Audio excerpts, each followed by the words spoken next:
Dito na nga ako mga sis kumain kasi gutom na nga ako at umorder ako ng dinuguan. Tapos ayan, kakain na nga ako diretso. Yung kanin nila ay nasa ano lang siya, nasa pepper. 'Di ba? Ang sarap, 'di ba?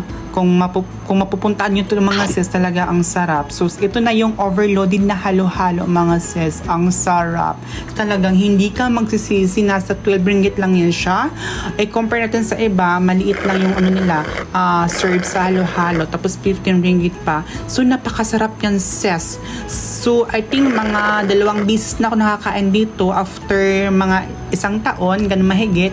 At ayan na nga mga sis, tapos na ako kumain. At dito rin makikita or makakabili ng mga balot. Tapos yung ano nito side is nasa may LBC dyan mga sis kung gusto nyo magpadala. So ayun na nga ang ganap natin for today at masakit na lalamunan ko. So yun lang ang ganap at thank you for watching mga sis. Hope you enjoy at sana paki-like and share sa aking video. So papansin lang po kayo. Salamat!